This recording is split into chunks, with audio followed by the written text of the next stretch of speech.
다 같이 합독하겠습니다. 시작.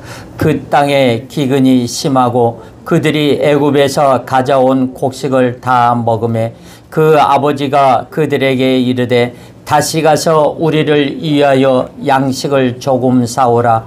유다가 아버지에게 말하여 이르되 그 사람이 우리에게 엄히 경고하여 이르되 너희 아우가 너희와 함께 오지 아니하면 너희가 내 얼굴을 보지 못하리라 하였으니 아버지께서 우리 아우를 우리와 함께 보내시면 우리가 내려가서 아버지를 위하여 양식을 사려니와 5절 아버지께서 만일 그를 보내지 아니하시면 우리는 내려가지 아니하리니 그 사람이 우리에게 말하기를 너희의 아우가 너희와 함께 오지 아니하면 너희가 내 얼굴을 보지 못하리라 하였음이니이다. 아멘.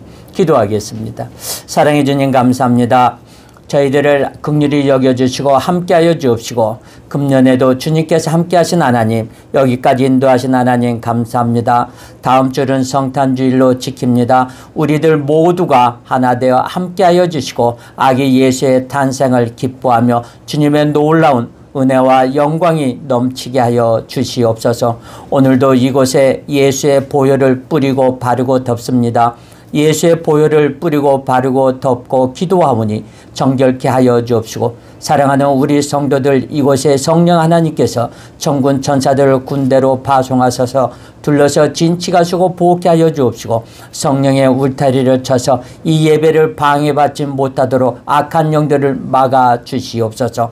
오늘도 성령의 불로 충만하게 임하게 하여 주옵시고 오늘도 놀라운 성령을 충만함으로 촉촉히 젖어들게 하여 주시옵소서. 성령 하나님께서 함께하여 주시고 끝까지 지켜주시기를 간절히 바랐고 원하오며 거룩하신 예수님의 이름으로 기도드렸사옵나이다. 아멘. 자, 우리 앞사람과 옆사람과 인사하겠습니다. 제 사랑하고 축복합니다. 그래, 한 번 더 인사하겠습니다. 예, 당신은 참 잘 될 것입니다. 예, 그래요. 한 번 더 인사하겠습니다. 그래도 우리는 모두가 다 잘 될 것입니다.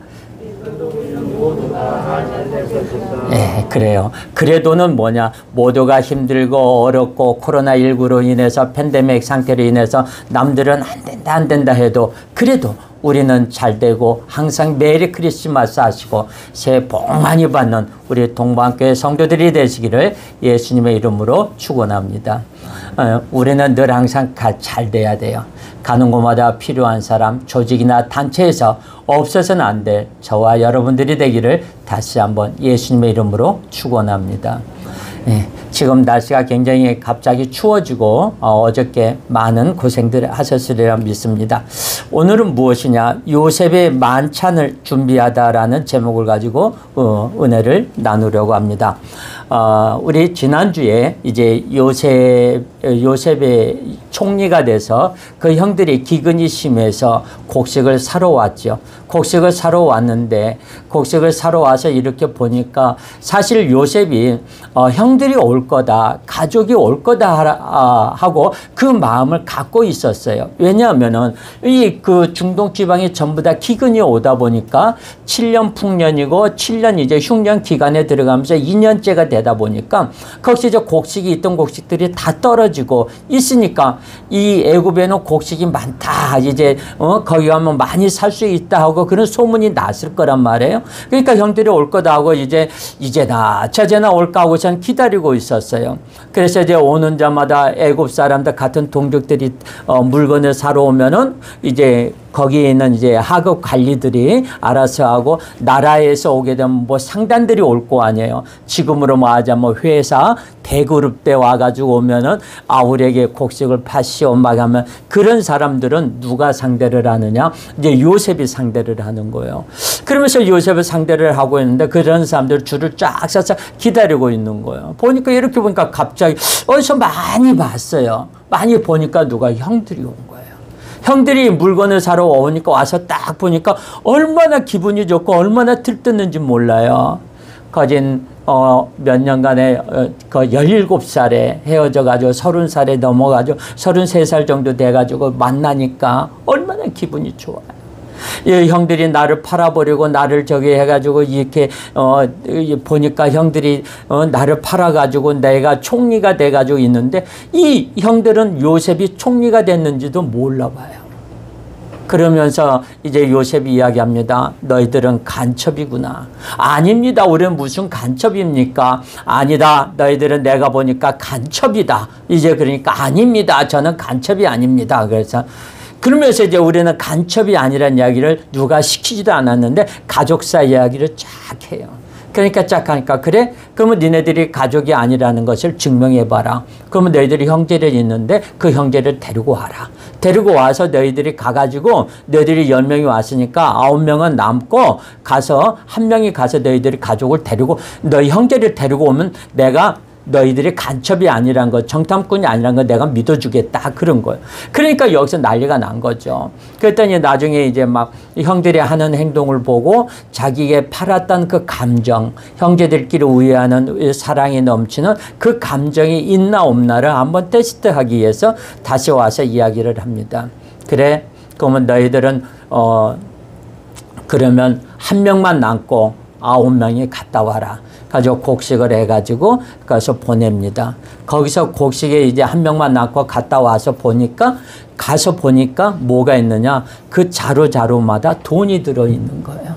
깜짝 놀란 거죠. 자기는 장탐꾼으로서 그 죄까지 뒤집어 씌웠는데 그 자루에마다 자기가 지불한 돈이 들어있으니까 여러분들 생각이 어떻겠어요? 자기가 정탐꾼이 아닌데도 내가 정탐꾼이라는 것을 와서 보니까 난리가 난 거죠. 그러면서 이제 아버지가 이제 난리가 나가지고 야곱이 막 저기를 했습니다. 그래서 이제 그때 지난주에는 거기까지 했고 이제 오늘은 무엇이냐. 요셉이 그 형들이 와가지고 베냐민을 데리고 와요. 그래서 그 만찬을 일으키는 그 장면입니다. 그래서 요셉의 형제들이 애굽에서 돌아온 후에 많은 시간이 지나갔어요. 그래서 그들이 가져온 양식은 바닥이 나고 말았어요. 이 무렵에는 아마 가축들도 많이 굶어 죽었을까 싶습니다.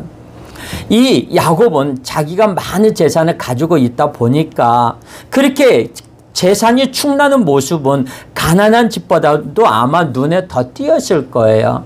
그 많은 재산이 있던 게 많은 곡식이 있던 게 조금씩 막 없어지다 보니까 많이 그것이 없어지다 보니까 야 저거 어떻게 되냐? 저 곡식을 어떻게 되냐? 지난번에 사왔음에도 불구하고 이것이 굉장히 이게 충나는 모습을 가난한 집보다도 더 눈에 띄다 보니까 야곱은 이런 모습을 보아야만 하는 아픔을 겪게 된 거예요.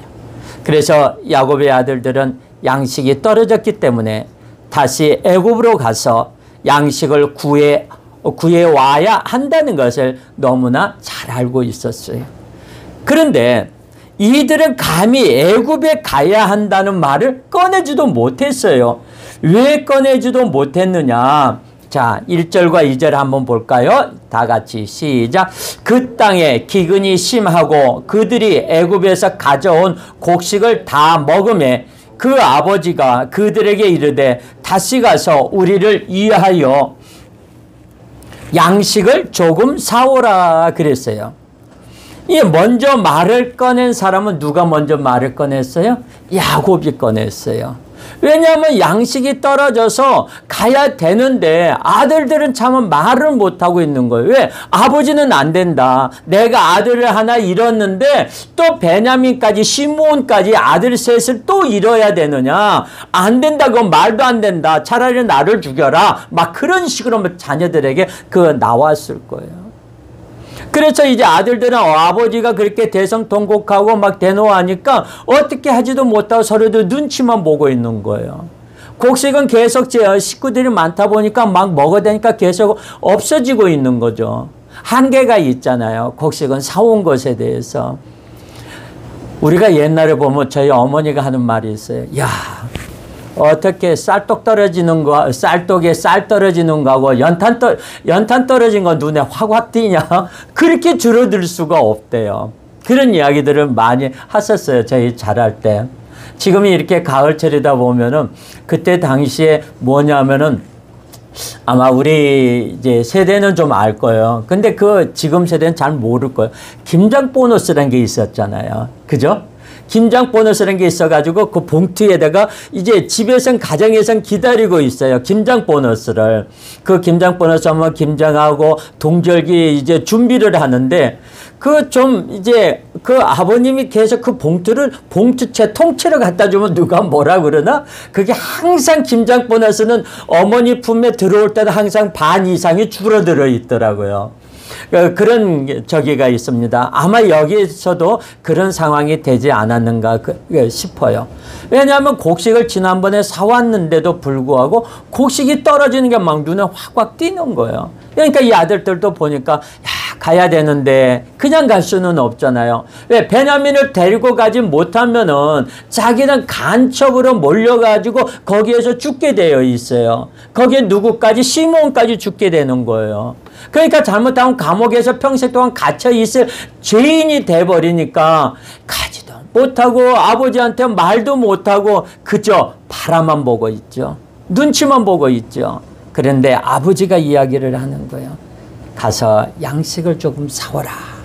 그러니까 우리 한번 3절하고 5절까지 볼까요? 시작. 유다가 아버지에게 말하여 이르되 그 사람이 우리에게 엄히 경고하여 이르되 너희 아우가 너희와 함께 오지 아니하면 너희가 내 얼굴을 보지 못하리라 하였으니 아버지께서 우리 아우를 우리와 함께 보내시면 우리가 내려가서 아버지를 위하여 양식을 사려니와 아버지께서 만일 그를 보내지 아니하시면 우리는 내려가지 아니하리니 그 사람이 우리에게 말하기를 너희의 아우가 너희와 함께 오지 아니하면 너희가 내 얼굴을 보지 못하리라 하였음이니이다 라고 이야기를 하는 거예요. 자, 이때 누가 대표로 이야기를 하느냐? 유다가 대표로 이야기를 하는 거예요. 그런데 루벤은 왜 말을 못할까? 루벤은 왜 말을 못할까? 루벤이 말을 먼저 했어요. 루벤은 누구? 아버지에게 신용을 잃어버린 자예요. 큰아들인데. 왜냐?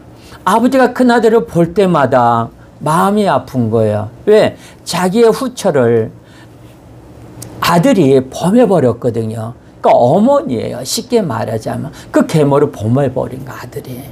그러니까 저기를 해가지고 같이 저기 하고 있으니까 얼마나 아버지가 이 아들을, 큰아들은 아들이지만 아들의 신용도가 떨어지는 거예요. 그러니까 말을 해도 말이 맥히지가 않아요.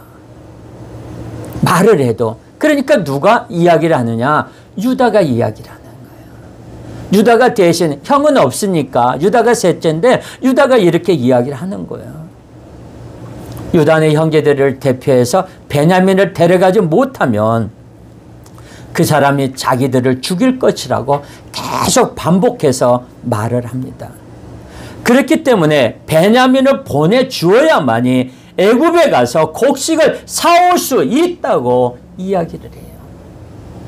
여기서 우리가 두 가지를 좀 살펴볼 수가 있는데, 첫째, 유다와 그의 형제들은 요셉이 애굽의 총리가 된 것을 모르고 있었어요. 알면은 가만히 있었겠어요? 난리 났겠죠? 지금까지 이 상태는 모르고 있었던 거예요. 그래서 그를 두려워하고 있었다는 거예요.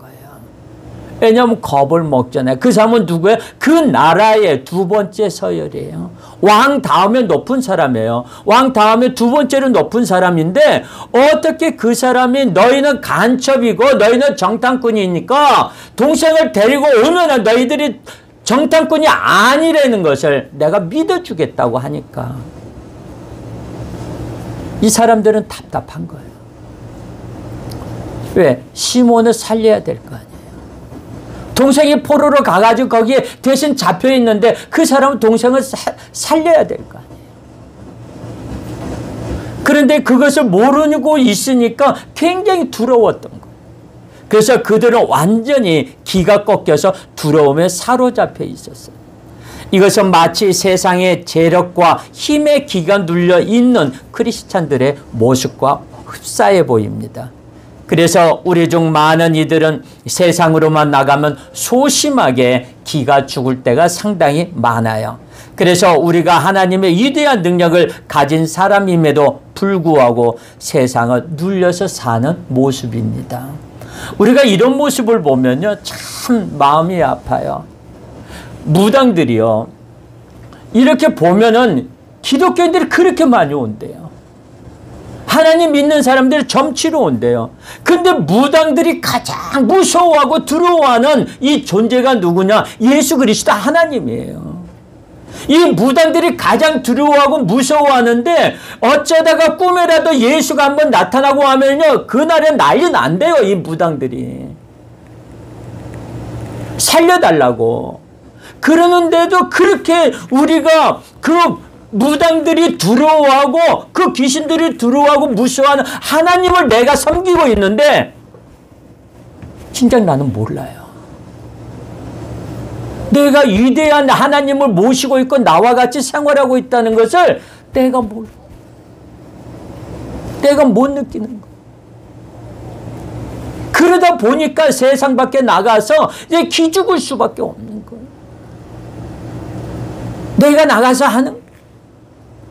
내 호주머니에 한번 생각해 보세요. 내 호주머니에 로또 10억을 맞았다는 나의 로또가 1등 당첨 이 로또 복권이 있다고 한번 생각해 보세요. 다를 겁니다. 내가 이미 하나님과 같이 함께 있었고 위대한 신이 나와 함께하고 있다는 것을 내가 모르고 답답하죠. 무당들이 그렇게 답답해한대요. 자기는 굉장히 두려워하고 무서워하는데 그 신을 믿는 사람들이 와가지고 드디어 점을 쳐주세요. 우리 앞날이 어떻게 될지 몰라. 우리 아들이 하는 일마다 힘들어. 그런 이 모습이 바로 예수 믿는 사람들이 너무나도 많아요. 둘째, 야곱의 아들들은 진퇴양난에 빠져 있습니다. 이리 가지도 못하고 저리 가지도 못하고서는 앞으로 가자니 낭떠러지고 뒤로 돌아서려고 하니 사자떼들이 덤비고 있고 쳐다보고 있고 어렁거리고 있는데 앞으로 갈 수도 없고 뒤로 갈 수도 없는 그 상황. 그냥 있으면 굶어 죽게 될 것이고 베냐민을 데려가지 못한 채 애굽으로 가면 요셉의 손에 죽게 된 상황이기 때문입니다. 이 모습 속에 우리는 우리의 인생을 통찰해 봐야 될 것입니다. 인생은 머뭇거리며 살게 된다는 거예요. 어쩔 수 없이 살아가고 무기력하게 살아가는 인생의 본질과 진퇴양난은 비슷하다는 거예요. 아무리 많이 배우고 능력을 갖췄다고 하더라도 진퇴양난의 상황에 빠지면 죽고만 싶은 것들이 사람들의 심리예요. 인생은 일사천리로 진행되는 것이 아니라 진퇴양난이라. 여러분들의 삶은 어떻습니까? 우리는 한 걸음을 뗄 때마다 장애물에 부딪혀 진퇴양난에 빠집니다. 요셉의 형들은 우리와 형태는 다르지만 이런 진퇴양난에 빠져 있었어요. 한번 6절 한번 볼까요? 어떻게 되어 있나? 시작. 이스라엘이 이르되 너희가 어찌하여 너희에게 또 다른 아우가 있다고 그 사람에게 말하여 나를 괴롭게 하였느냐. 참, 아버지 우리가 옆에서 들었을 경우는 참 답답하죠. 아니 어떻게 아들이 그 상황들을 모르는 거예요. 어떻게 가서 이 상황을 모르니까 아버지가 이런 이야기를 하는 거예요. 우리가 어떤 때 이야기 하잖아요. 가서 누가 와가지고 야 상황이 막 이렇고 여러 막 했는데면은 아니 그게 아니고 내가 아유 이게 뭐 막 얼토당치도 않는 상황의 이야기를 하면 막 말하는 사람 답답하지. 야 네가 가봐. 나중에 할 말이 없으면 뭐 어떻게? 야 네가 가봐. 네가 해봐봐. 그럴 때가 많이 있잖아요. 저도 그런 사람 중에 한 명입니다만은, 누가 와서 이렇게 하고, 목사님 이렇습니다. 지금 이렇게 누가 어떤 목사님이 이렇게 상황이 이렇게 너무 이렇게 한다는데, 아니, 그러면 그 사람들은 아무도 없대. 한데, 그러면 이제 얼토당치도 않고 나는 가보지도 못하고 듣지도 못하고 내 생각만 이야기를 하게 되는 거죠. 여기서 마찬가지예요. 야곱도 자기의 생각만 이야기를 하는 거예요. 그러니까 누구를 원망해? 아들들을 원망하죠. 왜 진실을 말해서 나를 난처하게 말하느냐? 너희들이 조금만 거짓말을 해서 이야기를 할 수가 있는데 왜 그런 말을 못하고 융통성 있게 말하지 못하고 왜 고지것들이 있는 대로 다 말을 하였느냐? 그래서 왜 나를 이렇게 힘들게 하느냐? 그러군요. 답답하죠. 형제들이 잘못되면 죽을 위기에 처해 있었잖아요. 왜? 간첩으로 몰았으니까. 정탐꾼으로 몰았으니까 자기네들이 살아나려면 자기의 가족사 이야기를 어쩔 수 없이 하게 된 거죠. 어처구니 없는 아버지예요. 책임은 자식들에게 떠넘기고 일이 제대로 풀리지 않자 자식들을 원망하는 모습을 보이는 거예요. 우리나라 말에 그러잖아요. 잘 되면 내 탓이고 잘못되면 조상 탓이라고. 지금 그 말이 꼭 이거예요. 아무리 야곱을 좋게 봐주려고 해도 참 좋게 보기 어려운 모습이에요. 야곱이 여태껏 하는 거 보면은 자기 아내를 팔아먹게 되는 거죠. 야곱이 여태껏 지금까지 오는 것을 보면은요. 위험할 때는 자기는 쏙 빠져버려요. 그래서 누구 앞사람만 밀어버려요. 형을 만날 때, 예사를 만날 때도 어떻게 자기는 뒤로 싹 빠져버리죠. 문제가 있으면 본질을 봐야 되는데 자꾸만 부분적인 문제만 매달리고 불평을 합니다. 야곱은 본질을 자꾸만 피해갑니다. 야곱도 역시 지금 문제를 문제로 보고 있는 거예요. 문제를 문제로 보지 말고 그 문제를 이겨나갈 생각은 없이 문제 본인도 자기도 모르게 그 문제에 휘말리고 있는 거예요. 이때 가장 누가 좋아할까요? 악한 영들이 좋아해요. 어머나 너 잘 왔다, 너 잘 왔다, 내가 너를 기다리고 있었는데 잘 왔다 하면서 어이구 와라, 어서 와라, 너도 내 새끼가 되는구나. 그러는 거예요. 누가 악한 영들이. 우리는 그 문제에 빠졌을 때 무릎을 꿇고 하나님 앞에 기도하는 거예요. 문제는 문제를 이기라고 있는 거예요. 그 문제는 그 문제에 휘말리라고 있는 것이 아니에요. 우리들이 이 세상에 살아갈 때 보면 사회생활에서 하다 보면 나도 모르게 그 문제 내가 휘말려 버리는 거예요. 왜? 그 문제를 진짜 문제로 보기 때문에 그러는 거예요. 자, 따라서 합시다. 문제는 이기는 것이다. 다시 한번 문제는 이기는 것이다. 아멘. 네, 문제는 이기는 거예요. 그들은 우리가 문제에 봉착했을 때 그 문제를 이겨내는 것을 싫어합니다. 그 문제에 빠져 허덕이다가 음부의 골짜기로 빠지는 것을 악한 영들을 원하고 있어요. 그리고는 주변의 문제를 가지고 화를 내고 원망을 합니다. 듣다 못해서 아들들은 또 이렇게 이야기를 합니다. 아버지 하면서 시작. 7절 시작. 그들이 이르되 그 사람이 우리와 우리의 친족에 대하여 자세히 질문하여 이르기를 너희 아버지가 아직 살아계시느냐 너희에게 아우가 있느냐 하기로 그 묻는 말에 따라 그에게 대답한 것이니 그가 너희의 아우를 데리고 내려오라 할 줄을 우리가 어찌 알았으리까. 아들들은 이야기하는 거예요. 그 사람은 이미 나를 우리의 가족을 다 알고 있듯이 그래 너희 부모님은 살아계시느냐 아버지는 어떠냐 아버지의 건강은 어떠냐 어머니의 건강은 어떠냐 너희 형제들은 있느냐 형제들은 잘 있느냐 하면서 하나씩 코치코치 깨묻는데 어떻게 말을 안 할래 안 할 수가 없었습니다 아버님 하면서 이야기하는 아들들은 그 사람의 질문의 의도만 조그만 눈치챘어도 그렇게 대답하지 않으실 것이라고 이야기를 합니다. 그런데 아들들의 심정은 얼마나 답답했겠습니까? 아버지는 자꾸만 압력을 가하는데 그들로서는 어쩔 수 없는 상황이에요. 여러분은 아들들에게 압력을 가하지 마십시오. 야곱은 우격다짐으로 압력을 자녀들에게 가하고 있습니다. 이런 상황 가운데서 중요한 의미를 발견하게 됩니다. 예기치 않은 일, 의도하지 않았던 일이 생기면 그곳에 하나님의 섭리가 있다는 것을, 그 사실을 우리는 알아야 돼요. 이것을 놓치지 말아야 합니다. 누구의 잘못도 아닙니다. 일이 그냥 그렇게 된 거예요. 그럴 때 사람을 원망하지 마십시오. 억울하다가도 하지 마십시오. 하나님의 섭리가 있는 일이에요.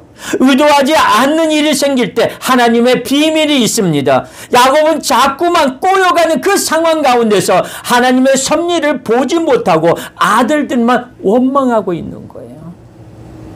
우리가 가정에서 살아가다 문제가 발생했습니다. 그러면 그 문제, 분명히 문제가 있을 것입니다. 나에게 어떤 문제가 있는가를 하나님 앞에 무릎 꿇고 기도해 봐야 돼. 내가 그것을 캐치하지 못하고 깨닫지 못하면, 하나님, 내가 이번 일에 이러한 일이 생겼는데 왜 나에게 이런 일이 옵니까? 왜 나에게 이런 일이 옵니까? 라고 이야기해요. 지난번에 저기 충주에 가서 기도원에서, 임대기도원에서 어떤 한 집사님이 이야기를 하는 거예요. 목사님, 저희 너무 힘들어요. 하는 일마다 안 돼요. 어떤 것을 무엇을 해야 될지 모르겠어요. 기도합시다. 기도하는 그 과정 중에서 저에게 감동이 오기를, 11조 감동이 오더라고요. 집사님, 11조 했어요? 돈이 있어야죠. 돈이 있어야죠. 문제가 이거구나. 그 문제를 풀이를 해줬습니다. 축복기도 해주고 나갈 때, 목사님, 내가 돈이 있으면 그까지 11조 내가 하지 못할 일이 왜 없습니까? 막판에 또 그렇게 말을 한 거 또 뒤집어 버리더라고요. 하나님은요, 우리가 이야기하는 것을 다 듣고 계세요. 하나님께서 듣고 계시고 너희가 입에서 말하는 대로 내가 들어주마 그랬어요. 그래서 우리들은 항상 입만 열었다면 좋은 소리, 잘 된다는 소리, 안 된다는 소리는 하지 말고, 아버지 감사합니다, 이렇게 큰 거 주셔서 감사합니다, 항상 입을 크게 벌리래요. 입을 크게 벌리려니까 상추쌈 싸먹을 때, 삼겹살 먹을 때만 입을 크게 벌리지 말고 그냥 항상 좋은 말, 잘 된다는 말, 지금은 내가 힘들고 어려워도 하나님께서 함께 하실 것이다, 내가 지금은 안 돼도 어려워도 잘 될 것이다, 조금만 기다리면 하나님께서 축복해 주시고 모든 거 다 해결해 주실 것이다 하고 이야기를 하면 아멘 하고 대답을 하셔야 됩니다. 아멘. 예. 그래야만이 내가 위에서 침을 튀면서 이야기를 해도 밑에서 아멘 아멘 하면 받아 먹으면 나도 말이 신나는데, 이건 눈 마스크를 껴가지고 아멘을 하는 건지 이건 받아들이는 건지 그냥 암소처럼 눈만 꿈뻑꿈뻑 거리고 있으니 내가 도저히 모르겠어요. 네, 그렇습니다. 우리는 모든 것을 사람들을 원망해서는 안 돼요. 자, 8절 한번 볼까요? 시작. 유다가 그의 아버지 이스라엘에게 이르되 저 아이를 나와 함께 보내시면 우리가 곧 가리니 그러면 우리와 아버지와 우리 어린 아이들이 다 살고 죽지 아니하리이다 라고 이야기를 합니다. 유다는 참 결단력 있는 이야기를 하는 거예요. 아버지에게 하고 싶은 이야기를 합니다. 그는 주저할 시간이 없다고 이야기를 합니다. 아버지, 지금 우리가 이대로 있을 때가 아니에요. 시간이 흘러갑니다. 지금 저쪽에 시므온이 저기가 가 있는데, 잡혀 있는데, 우리 대신에 포로로 잡혀 있는데 베냐민을 데리고 가지 아니하면 시므온도 큰일 납니다. 아버지, 허락해 주세요. 같이 갈 수 있도록 해 주세요라고 그냥 담대하게 이야기를 합니다. 그랬더니 자, 9절하고 10절 볼까요? 시작. 내가 그를 위하여 담보가 되오리니 아버지께서 내 손에서 그를 찾으소서. 내가 만일 그를 아버지께 데려다가 아버지 앞에 두지 아니하면 내가 영원히 죄를 지리이다. 우리가 지체하지 아니하였더라면 벌써 2번 갔다 왔으리다 하고 이야기했어요. 아버지가 만일 나를 저기 한다면 내가 책임지겠습니다. 내가 담보가 되겠습니다. 내가 그를 데려오지 않으면 아버지 나를 죽여도 좋습니다. 내가 책임지겠습니다. 하는 거예요. 항상 리더는요, 모든 일에 책임질 줄 아는 사람이에요.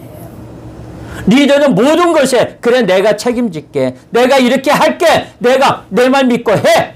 괜찮아. 내가 책임질게. 모든 거 다 한 거 해. 딱 했을 때 자신 있게 하는 거예요. 글쎄 해야 되나? 어떻게 해야 돼요? 목사님이 이렇게 그렇게 말이야. 어떻게 해야 돼? 참 이러지도 못. 안 돼요. 되든 안 되든 됩니다 하고 밀어붙이면 됩니다. 하나님 앞에 무릎 꿇고 그때부터 목사님은 기도하는 거예요. 하나님 말은 했습니다. 하나님 저 사람이 안 되는 것 같은데 된다고 말을 했습니다. 나는 모릅니다. 하나님 책임져 주세요 하면서 모든 사람들 무릎 꿇고 기도. 하나님께서 그 이루어 주시는 거예요. 이때 유다의 리더십이 나오는 거예요. 리더십이란 뭐냐? 내가 책임지겠다는 거예요. 저는 요즘에 대선의 두 후보자를 볼 때마다 속 터져요. 왜 자기네들이 하는 일에 대해서 자기의 정당들이 대통령이 되겠다고 나온 사람들이 왜 모든 것에 책임을 지는 사람이 아무도 없는 거예요. 그게 무슨 리더예요? 리더는 책임지는 거예요.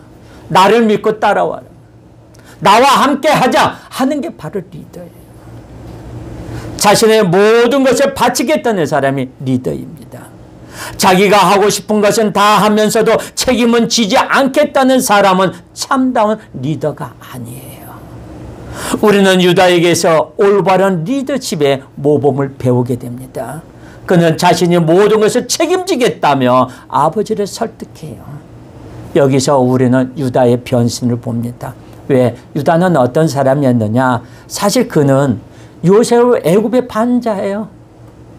예. 어쩌면 그 하나님의 섭리는 모른 채 요셉을 애굽에 팔아버린 것에 대해서 평생 괴로워했는지도 몰라요. 내가 루벤 형이 오라고 올 때까지 내가 기다리고 있었으면 좀 나았을 텐데 왜 내가 쟤를 팔아버리라고 했을까? 내가 왜 그것을 내가 참고 기다리지 못했을까? 형이 올 때까지 내가 조금만 기다리면 될 텐데 왜 그것을 내가 못 기다리고 참지 못하고 저 방울장사들에게 왜 내 동생을 팔아버렸을까? 머릿속에 끝까지 가는 이게 괴로워했던 거예요. 자기의 동생을. 그것을 보니까 팔아버렸다니 그거 보니까 형들이 요셉을 죽이기 위해서 구덩이에 넣었을 때 유다는 형제들에게 이야기합니다. 우리 형제인데 죽일 것까지는 없지 않느냐라고 이야기를 해요. 일단은 요셉을 살려줬어요. 그런데 그걸로 그 형들을 설득을 합니다. 그래서 이 말로 미루어서 유다에게서 동정심의 일면을 엿보게 되는 거죠. 그러다 유다는 동정심을 끝까지 발휘하지 못한 채 돈을 받고 팔아버리는 거예요. 가룟 유다처럼. 은 30에 자기 동생을 팔아버리는 거예요. 가룟 유다가 은 30에 예수를 팔아버렸듯이 이 유다도 팔아버리는 거예요. 형들을 설득시켰어요. 요셉의 죽음을 막는 역할은 했지만 동시에 노예로 파는데 주동자 역할을 하는 사람이 유다예요. 유다에게 이중적 가치관이 있음을 또한 먼저 여기서 보게 됩니다. 이제 많은 세월이 지났어요. 그리고 또 다른 상황에 직면합니다. 그러자 유다는 자신이 생명을 내어놓겠다면서 책임을 질 것을 약속하요. 유다는 참 변했어요. 몇 년 동안 변하면서 이것은 뭐냐? 야곱은 믿음의 조상이에요. 그리고 지나온 세월에 하나님의 훈련을 그렇게 많이 받고도 그는 여전히 소극적인 사람이 바로 야곱이에요. 여기서는 뭐냐? 성경에는 이스라엘이라고 나옵니다. 이스라엘이 누구냐? 야곱을 이야기하는 거예요. 야곱이 천사와 싸워서 씨름해서 싸워서 얻은 이름이 이스라엘. 그 이스라엘의 그 받았던 그 이스라엘이라는 이름을 받았던 그 믿음은 어디 갔느냐 이거죠.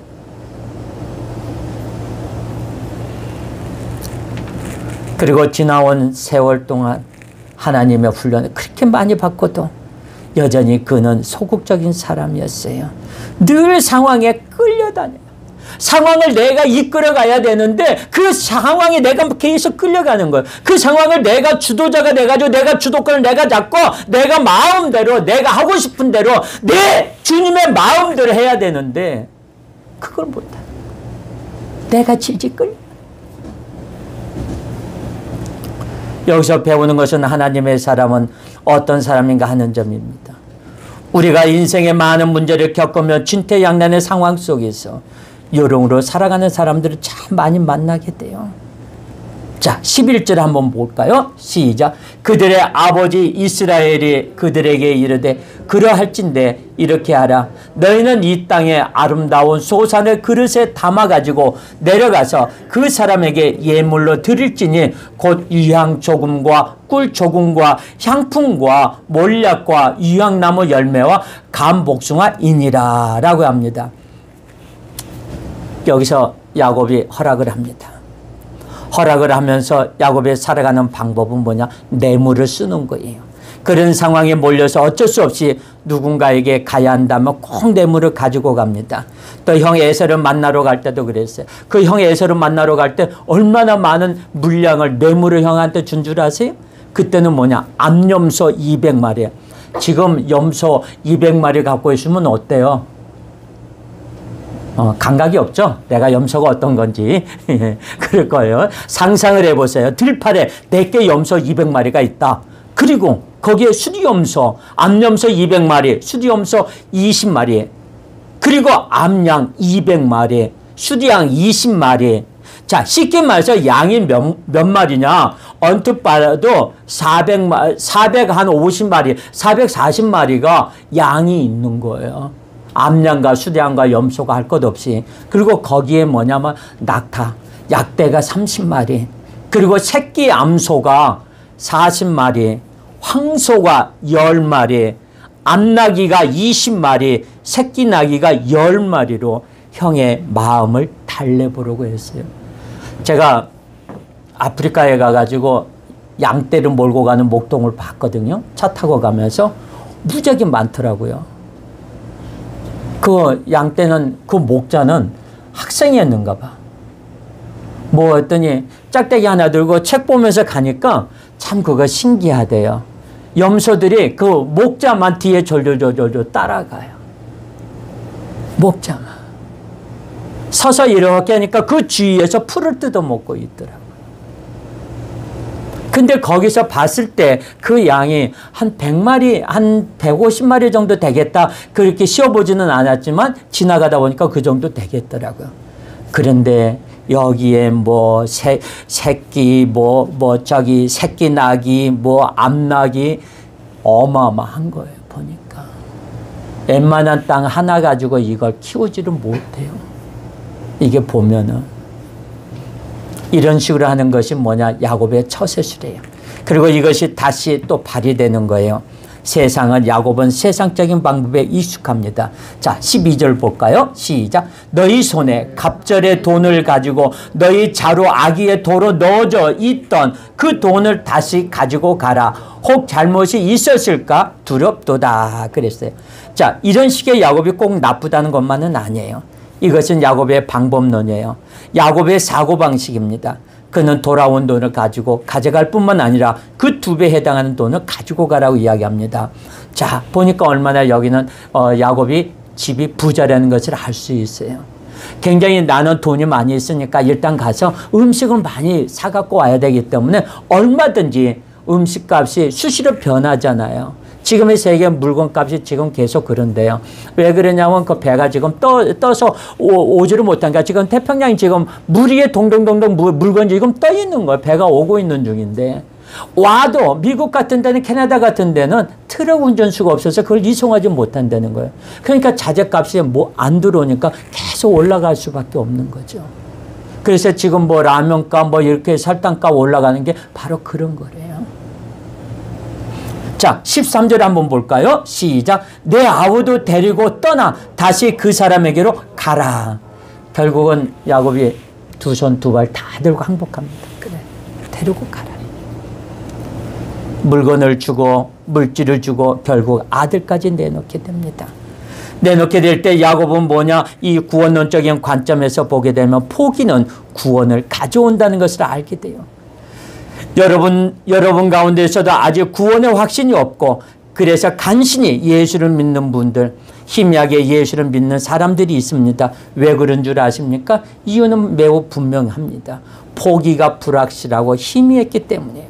옛사람을 버리는 것이 그만큼 어렵다는 거예요. 그래서 포기하는 것은 어렵습니다.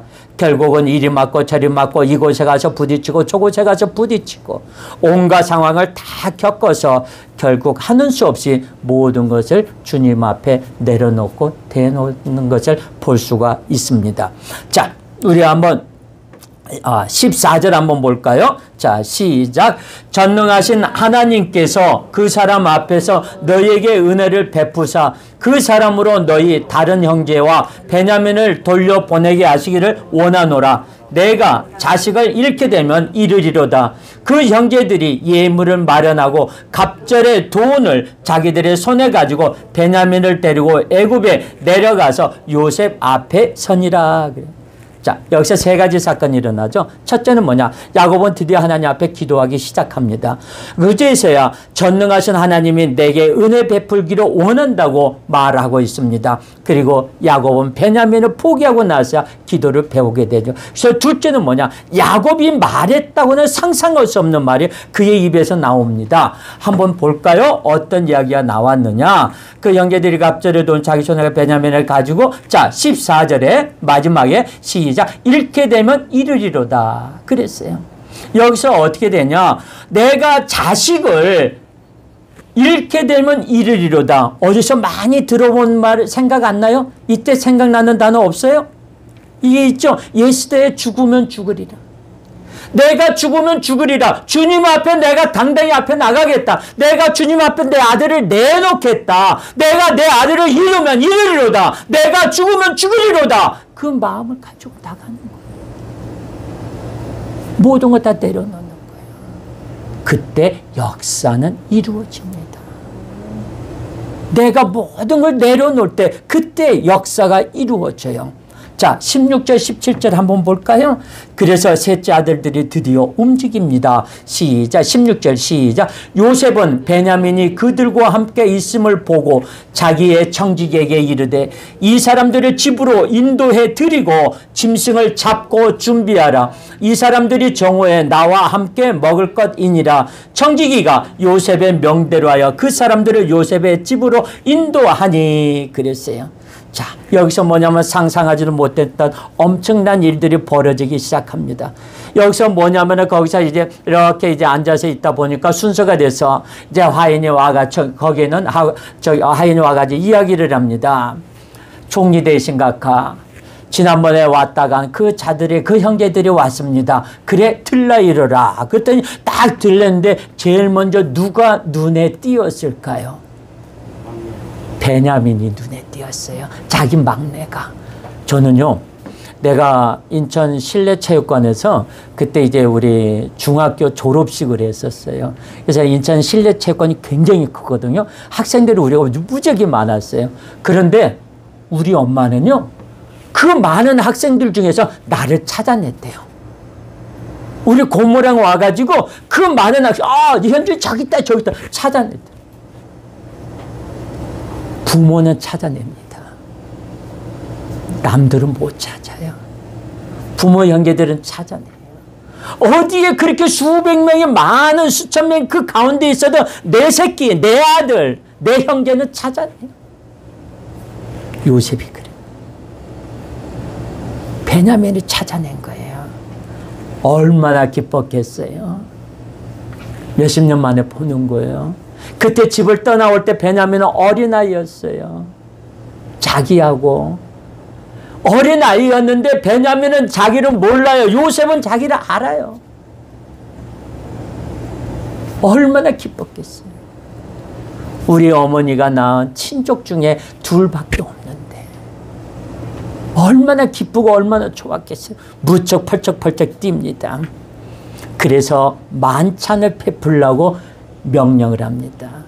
그래서 오늘 제목이 요셉이 만찬을 베풀다는 거예요. 요셉이 잔치를 하는 거 누구? 자기 형제들을 위해서.